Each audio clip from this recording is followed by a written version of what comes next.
First, for the last 40 years, things have been heating up in Centralia, Pennsylvania. The town's economy isn't booming. In fact, there's hardly any commerce happening there at all. But Centralia's real estate market is red hot anyway, in spite of the fact it's probably the last place in North America where you'd want to own a piece of land. Welcome to what's left of Centralia, Pennsylvania.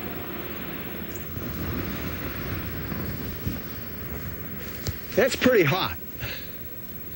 And at depth, probably down at the level of the coal seam, you might see temperatures on the order of 1,100, 1,200 degrees Fahrenheit,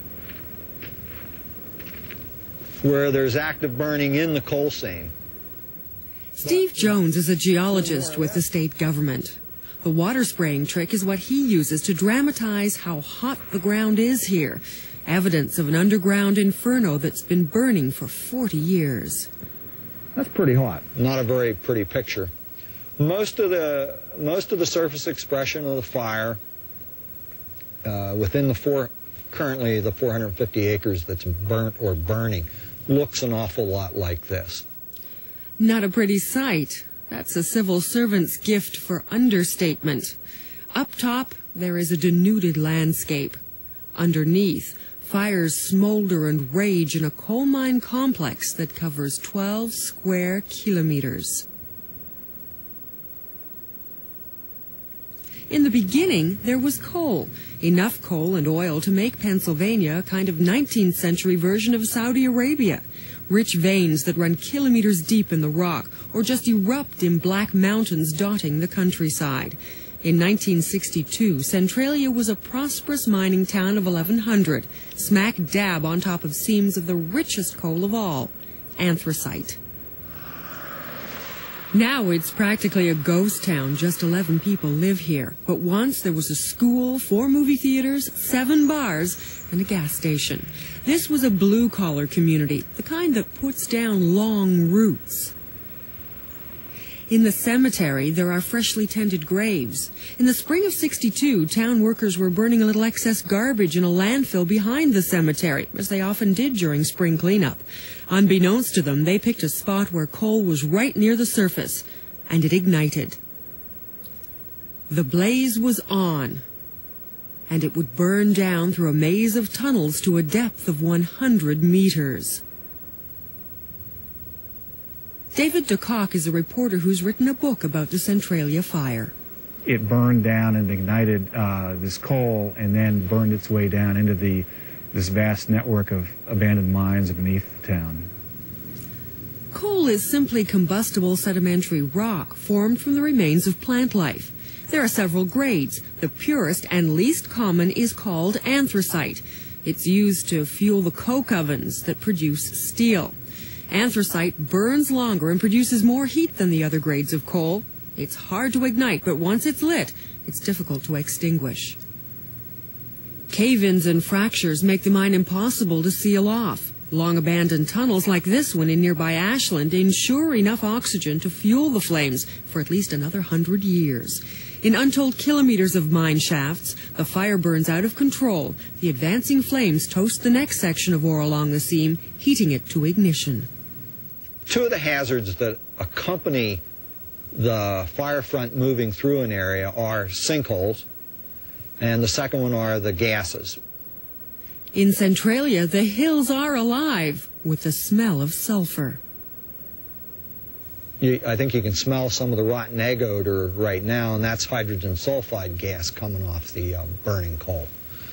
There are also carbon dioxide and a whole host of ethanes and methanes and pentanes and things like that coming off in much smaller quantities. The heat is intense enough to produce ripples in the air. Jones and his assistant monitor the ground temperature. We're at about 447 degrees Celsius right now. That probe's only in the ground about a foot. We conducted our own experiment to illustrate the extreme surface heat. We found a hot spot and left a pair of old shoes while Jones continued his tour.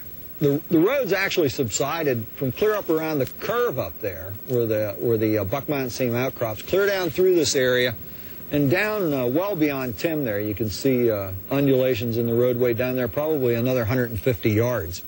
The old road into town looks like it's been hit by an earthquake. It's so hot, for kicks, people burn logs in the huge cracks in the asphalt. Many of the coal seams below ground run at steep angles or pitches, so when they burn, the ground above collapses. It's called subsidence, and anything on the surface can fall into the pit, including buildings, cars, and trees. The road is actively subsiding. Subsidence cave-in. For the technical amongst us, we like subsidence. The pitch of the seam in this particular area, that's the dip of the seam, is very steep. It's probably something on the order of 45 or 50 degrees. So it's very, very easy to lose a lot of material down the steep pitch in the mine. Back at our shoe experiment, after 20 minutes, the shoes have melted into a bubbling mass of oozing goo. State and federal authorities took years to mobilize here, and all attempts to put out the fire have failed. It wasn't exactly they stood by, but they found a million bureaucratic excuses not to do the job right. You know, they didn't have a good funding source, so they couldn't provide enough money to do the job right. There were some problems in executing the attempts to put out the fire that they did carry out, and it just went on and on. The fire just kept getting bigger and bigger. They tried digging up the coal around the burn site, but gave up when the fire spread faster than they could dig. The fire jumped makeshift firewalls. There were too many tunnels to flood. An engineering assessment in the 1980s said that only digging out the whole 3,000-acre coal field would stop the fire. The cost estimate then? Over $600 million. And that was more than U.S. governments were willing to commit to finish the job. Because of the threats of hydrogen explosions, carbon monoxide, and cave-ins, most residents were relocated. But the town's mayor, now 85 years old, has refused to move. He's hung in despite the devastation just up the street from his house.